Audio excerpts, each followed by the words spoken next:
Okay, the next thing we're going to look at is software instrument tracks.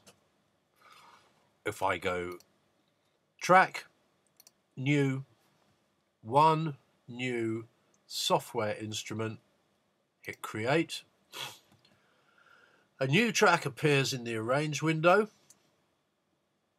and a new channel strip appears in the mixer. Right next to our guitar channel, we now have this EVP 88 electric piano track. And if I play a note on a keyboard, I can hear that I've got my electric piano there. And if I select my click and put it into record, I can record onto that track. But it's really important to understand before I do that what it is that I'm recording. I am not recording sound. Repeat, I'm not recording sound. A software instrument track records MIDI information.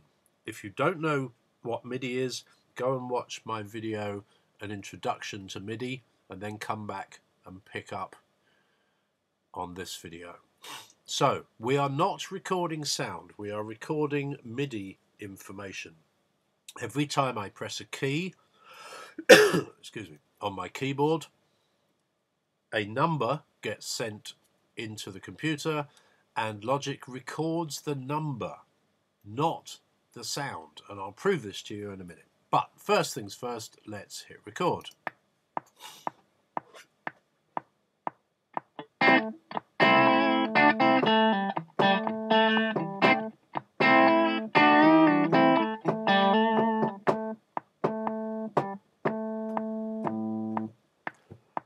Right, first thing I see is that on my new track I've recorded something and a nice block of stuff has appeared, but it looks completely different to the audio track. The audio track looks like a waveform. This looks like a series of little blocks. Now let's go and look in the project folder. Let's hide Logic, go to my working drive Logic 101 Unit 1, and you see there's nothing new in the audio files folder. There's still just the guitar that I recorded earlier. So I have not recorded any more sound.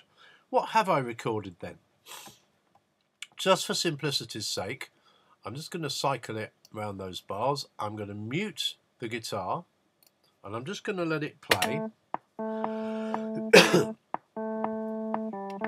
I'm going to turn off the click for the minute. I'm going to go and look in this piano roll. Click on the piano roll button and there all these blocks appeared.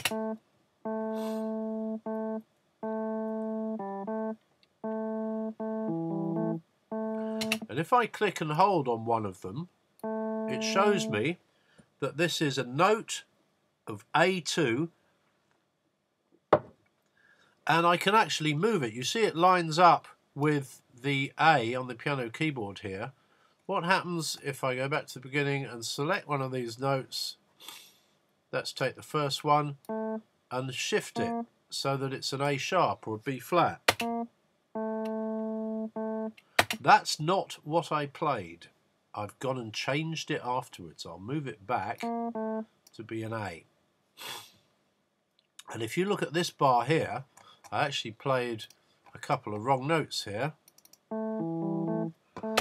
That note shouldn't be as long, and I can simply cut it to as long as I want it. That note shouldn't be there. I can simply delete it.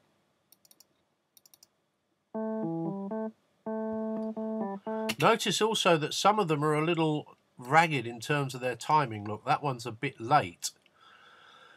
I could just shift it onto the grid line.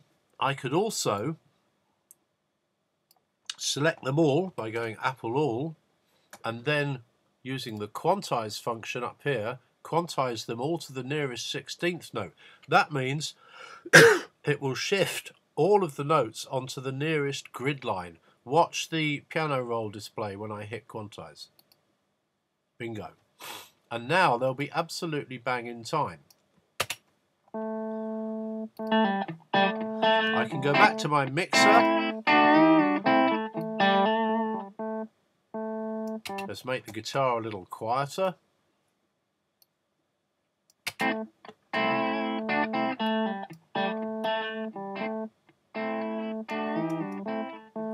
I could even change the sound of that piano completely. Let's say I wanted a grand piano. I can go to my EXS24 sampler, select acoustic pianos, let's choose a grand piano.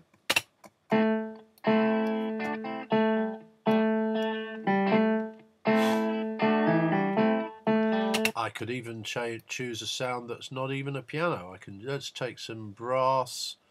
Let's have a funk horn section.